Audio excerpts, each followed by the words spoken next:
Hello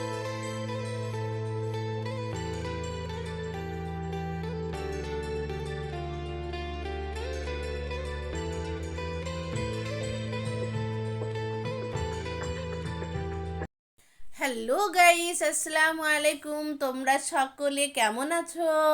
আশা করি সকলে ভালো আছো, সুস্থ আছো এবং ভালোভাবে রমজানগুলো কাটাচ্ছ। তো দেখো, রমজানের ইফতারের আয়োজনটা আজকে আমি তোমাদেরকে দেখাচ্ছি। প্রায় দিন আমি রুটি খাই। হ্যাঁ, এবার আজকে কি বলো তো, রুটি খেতে আর ইচ্ছা করলো না।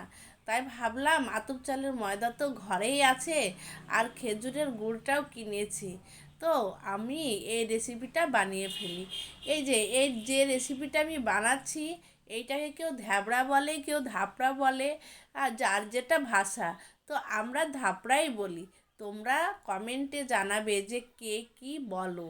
হ্যাঁ, তো দেখো আমি এক এক করে করে নিচ্ছি। আর এটা খেতে কিন্তু ভালো লাগে যদি থাকে খেজুরের গুড়। তোমরা কি কখনো খেজুরের গুড় দিয়ে এই ধাপড়াটা খেয়েছো? খেলে অবশ্যই কমেন্টে জানাবে। আর আজকে আমি এইটা করেছি কারণ খেজুরের গুড়টা আমি সেদিন কিনেছি, আজ দুদিন হলো।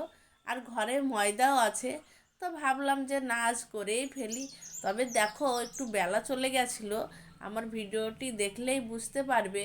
হ্যাঁ, তবুও বানিয়ে নিলাম।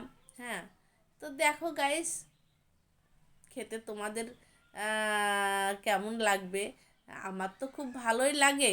তোমরা জানাবে কমেন্টে যে তোমাদের খেতে কেমন লাগে। তো আজকের মতন এখানে বিদায় নিচ্ছি। তোমরা ভালো থেকো, সুস্থ থেকো। আল্লাহ হাফেজ।